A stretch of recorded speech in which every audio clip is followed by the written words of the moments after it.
सुभाषितकाराने गोड वर्णन केले.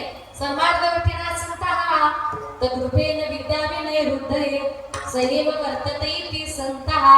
सन्मार्गाने वर्तन करणारे, देव स्वरूप असणारे, विद्या व विनय यामध्ये परिपक्व दशा गाठलेले आणि जगत कल्याणाकरता अवतीर्ण झालेले त्यांना संत असे म्हणतात. आता संत मात्र या जगामध्ये अवतरण आले. येण्याचं कारण जगाच्या कल्याणात, संतांच्या विभूती आपला उद्धार करण्याकरता, जगाला ज्ञान देण्याकरता आमचे संत मात्र या जगामध्ये अवताराला आलेले आहेत. आता ज्ञानोबा जर आपल्याला ज्ञान देण्याकरता आलेले आहेत. जीवन जगत असताना माणसाच्या जवळ काय हवं? ज्ञान हवं. कारण माझे ज्ञानोबाने हरिपाठामध्ये वर्णन करताना म्हणतात, गुरुविना अनुभव एक साकडे, गुरुशिवाय ज्ञान नाही, गुरुशिवाय विद्या नाही. सगळं काही आपल्याकडून गुरुकडून आपल्याला मिळत असतं. आणि म्हणून जीवन जगत असताना आपल्या जवळ जर ज्ञान असेल तर चार लोक आपल्याला नमस्कार करतात.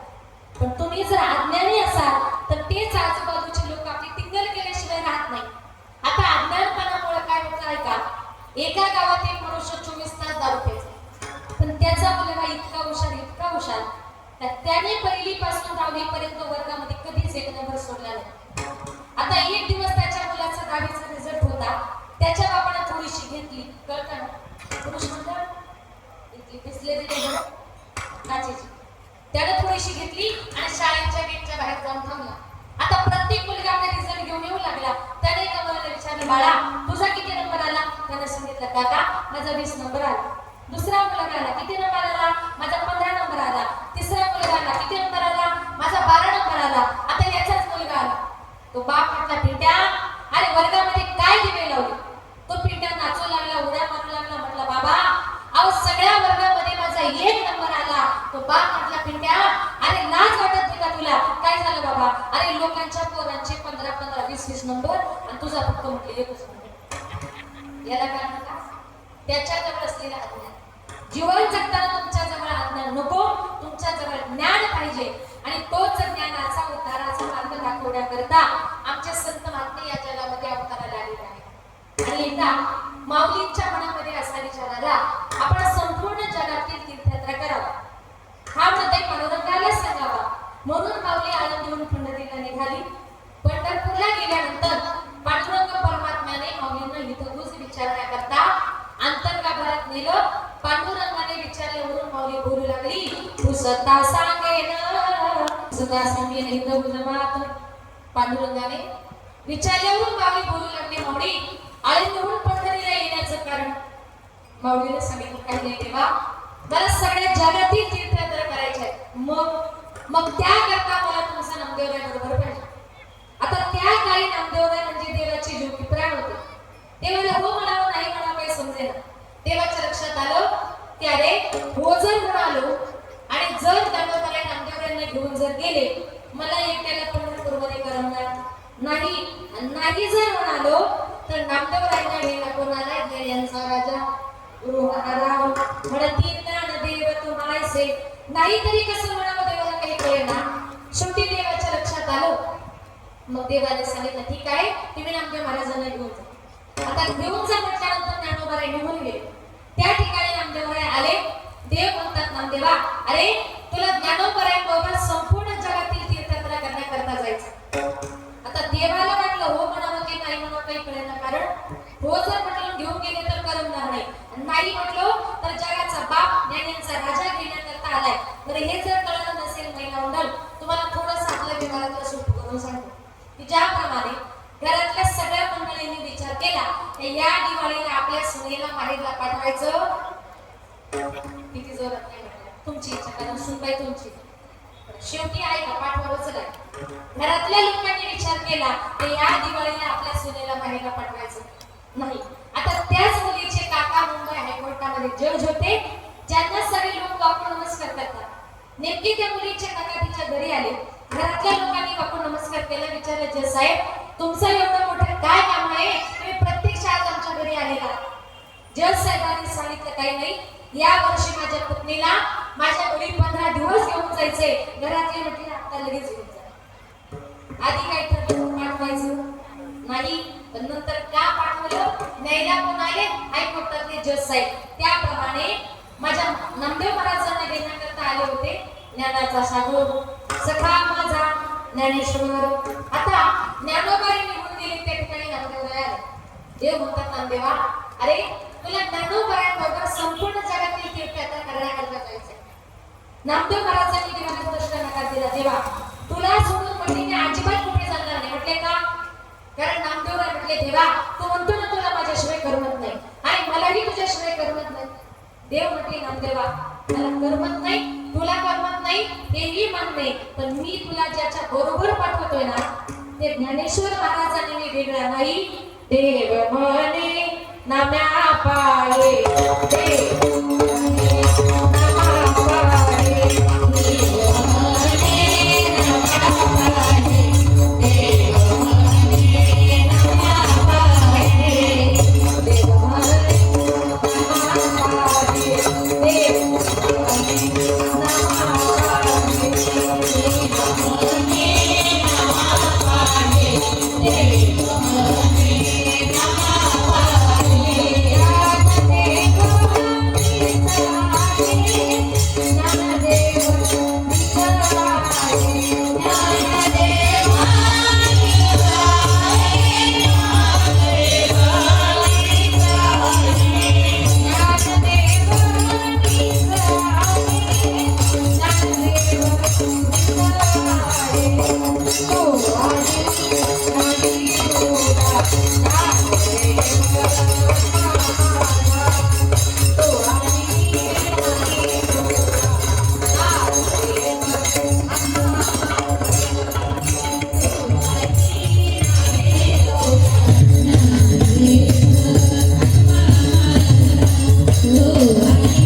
देव म्हणे नामा पाये, देव ज्ञानदेव मीच आहे तो आणि मी नाही तुझा, ज्ञानदेव आत्मा माझा. मग देव म्हटले नामदेव, अरे ज्ञानेश्वर महाराजांचा आत्मा माझा आत्मा एकच आहे असं म्हणतोस. मग नामदेव म्हणते, देवा मी तीर्थयात्रेला जाईल, ज्या देवाचे तुझ्यासारखे कमरेवर हात नसतील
नाही, ज्या देवाचे न घे नितयाचे नको घेऊ दर्शन, फक्त तू तीर्थयात्रा करण्याकरता जाऊ एवढीच माझी इच्छा आहे. आता देवाच्या इच्छेनुसार ज्ञानोबा नामदेवराय दोघजण तीर्थयात्रा करण्याकरता निघाले. विठ्ठल रुक्मिणी त्यांना चंद्रभागेच्या वाळवंटापर्यंत पोहोचवण्याकरता गेली. जेव्हा दोघेही दिसेना असे म्हणाले, पांडुरंग परमात्मा रावणामध्ये आले. देवाला नामदेवरायांखेरीज एक क्षणभर सुद्धा करमत नव्हतं. पण ज्या वेळेला कितीतरी वर्षातून माझे ज्ञानोबराय नामदेवराय तीर्थयात्रा करून परत आले. नामदेवराय पंढरपूरच्या रावणामध्ये गेले. देवाने लांबूनच बघितला की अरे माझा लाडका भक्त नामदेवराय मला भेटण्याकरता येतोय म्हणून तेव्हा आनंदाने पुढे गेले. विटेवरून खाली उतरले.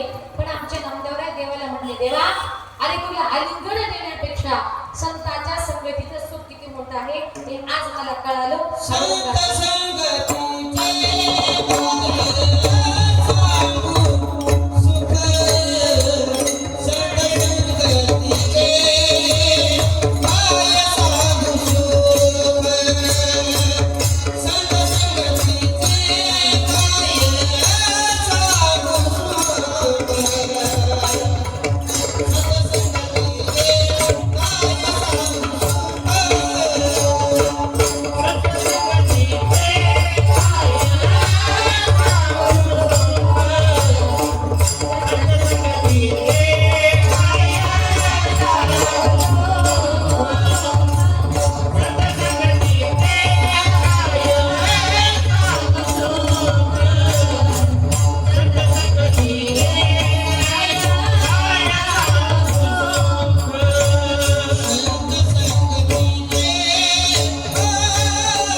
आलिंगन देण्यापेक्षा संतांच्या संगतीचं सुख किती मोठं आहे आज मला कळालं. म्हणून जीवनामध्ये संगतीला फार महत्व आहे.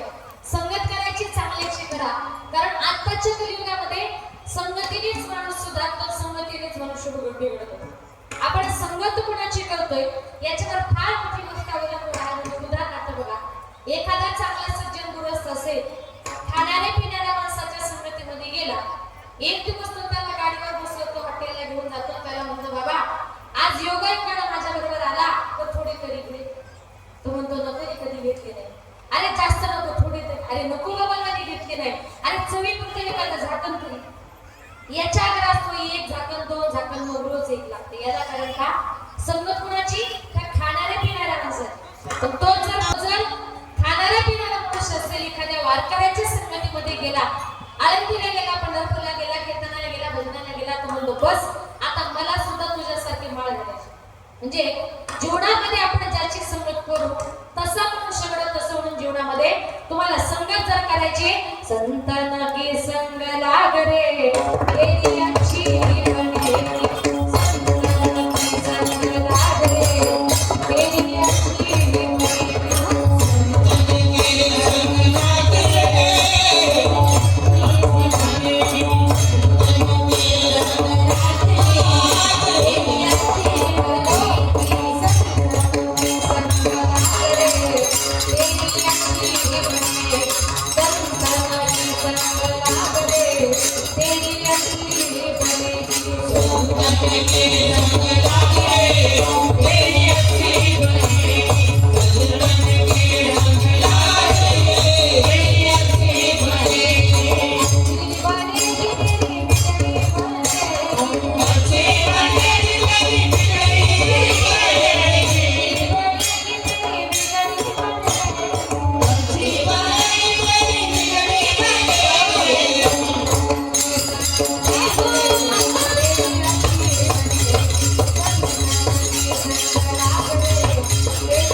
जन्माला आल्यानंतर प्रत्येक माणसाचा एक स्वभाव असतो आणि त्या स्वभावाला कितीही जरी बदलण्याचा प्रयत्न केला, माणसाचा मूळ स्वभाव कधी बदलत नाही. अगदीच आपल्या गावठी भाषेमध्ये सांगायला जर गेलो, काही लोक असंच म्हणतात, शेवटी कुत्र्याची शक्ती वाकडी ती. तर तुमच्याकडे सगळं असतं गाथा जळत डोळ जळत नाही. थोडक्यात काय, माणूस मरतो पण त्याचा स्वभाव कधी चेंज होत नाही. त्याच्याबद्दल एक सुंदर उदाहरण सांगते बघा. एका गावात एक बाई रस्त्यानं चालली होती आणि ती आवाज देत होती, सोया गे भीमा गे प्राण गे भूत गे. मी नाही बरं, ती बाई तुम्हाला वाटायचं बरी आली मुंबईवर. ती बाई रस्त्यानं चालली होती, सोया गे भीमा गे दामन गे भूत गे वराला काल म्हणी गे सावळ गे असं म्हणतात. पहिला मंडळ जमला का? मला बोला ना थोडंसं, जमला का? तेवढ्या तिथल्या राज्यातल्या राजाने ऐकला, अरे आवाज फार गोड येतो. म्हणून राजाने खिडकीतून डोकावून बघितलं. राजाला असं थोडं आवाज आहे ना, राजाने खिडकीतून डोकावून बघितलं तर राजाला असं दिसलं, रस्त्यानं जी चालली ती तरुण तडकदार ब्युटिफुल अशी मुलगी आहे. आज तिला तिच्या परिस्थितीमुळे गावोगावी येसुया आतंगे फुगे हे सगळं घेऊन फिरावं लागतंय. पण हिच्यासारखी सुंदर मुलगी परत या राज्यामध्ये बघायला मिळणार नाही. मग राजाने विचार केला, लग्न करी तर हिच्याशी. कुणाशी करीला म्हटलं? बोला ना थोडंसं. कुणाशी? हा, स्त्रीवालीशी. तिथे काय हो, राजा बोलले तर राहिले. आता राजा तसं तिथून निघाला, तिला रस्त्यात आडवा झाला. तिला म्हटलं, काय ग लग्न करतेस का माझ्याशी? ती म्हटली, राजा माझ्याशी लग्न करायचंय, मला का विचारतो? जरा माझ्या बापाला जाऊन विचार. राजा तिच्या बापाकडे गेला, सांगितलं, बाबा तुमच्या मुलीबद्दल मला सगळी कल्पना आहे. तुमच्या मुलीशी लग्न करण्याचा मानस आहे, काय म्हणणं आहे तुमचं? बापांना सांगितलं, मुलगी माझी, संसार माझ्या मुलीला करायचा आहे. थोडंसं दोन शब्द जरा मुलीला विचारतो आणि मग तुम्हाला सांगतो. राजा म्हटला, का मग अशी मुलीला विचारून लग्न करते का? ती म्हणते माझ्या बापाला विचार. आता बापाला विचारून लग्न करता का? बाप मोठं मुलीला विचारून सांगतो म्हणजे तुम्हाला नेहमी फुटबॉल वाटतो इकडून तिकडे उडवायचं. मी राजा आहे, द्यायचं असेल तर हो बोला, नाहीतर सरळ नाही बोला. बापाने विचार केला. आपण पुढे राजाच्या दारात गेलो, स्वतः राजा आला ना, सांगितलं ठीक आहे माझी मुलगी मी तुम्हाला देतो. आता देतो म्हटल्यानंतर राजवाड्यामध्ये मोठ्या आनंदानं मोठ्या उत्साहानं लग्नाच्या सोहळ्याला सुरुवात झाली आणि 10-12 दिवसामध्ये त्यांच्या दोघांचं लग्न झालं. आता 10-12 दिवसापूर्वी गावोगावी टिकल्या बांगड्या घेऊन फिरणारी राजाशी लग्न झाल्यानंतर कोण झाली? आता राजाची काय हुशार महिला तुम्हाला सुरू नाही, राजाची राणी झाली. राज दरबारात गेली. आता राजाची राणी म्हटल्यानंतर तिथं काय विषय? तिला कुठलंच काम करायचं नाही, कपडे नाही, भांडे नाही, स्वयंपाक नाही, पाणी नाही, काहीच नाही. तिला फक्त एकच काम, कुठलं माहितीये? एका जागेवर बसायचं. तुम्हाला माहितीये महिला मंडळ, तिला दिवसातून रोज 17 गाव फिरायची सवय. एका जागी बसून गोड लागेल. बरं, दिवसभरातून 4-5 वेळेला 5 पकवानाचं भोजन समोर यायचं. ताट समोर आलं, कुठंतरी लपून ठेवायची आणि 7-8 दिवसांनी शिळे तुकडे झाले तर कडक फोडून खायचे. का? ताजा खाना तिचा स्वभावच नव्हता. आता हिंदू धर्माच्या प्रथेप्रमाणे राजवाड्यामध्ये एक सत्यनारायणाची महापूजा आयोजित करण्यात आली. पूजा वगैरे पार पडली. नंदनबाई पुढे आली, म्हटली बहिणी जरा नाव घ्या. आता नाव घ्या म्हटल्या, थोडीशी लाजली आणि तिने नाव घ्यायला सुरुवात केली. मी घेऊ का नाव?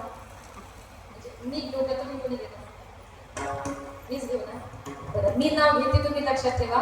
सध्या लग्नाचं सीजन चालू, एखाद्या लग्नात तुम्हाला काम येईल. बरं, फार चांगला नाव आहे, ऐका. बाई कशी काम करून बसले, घ्यायचे का? नक्की घ्या, ऐका. तिच्या नवऱ्याचं नाव होतं हरिश्चंद्र राजा. तिनं नाव घ्यायला सुरुवात केली. पांढऱ्या पांढऱ्या दुधाची मौमौ साय, पांढऱ्या पांढऱ्या दुधाची मौमौ साय, हरिश्चंद्र राजाची बायको नाव घेते भाकरवाड ग. म्हणजे राजाची राणी जरी झाली पण तिचा भाकरी मागायचा स्वभाव गेला का? आधी होती दासी, हो आधी होती दासी, पट्ट राणी केली तिसी.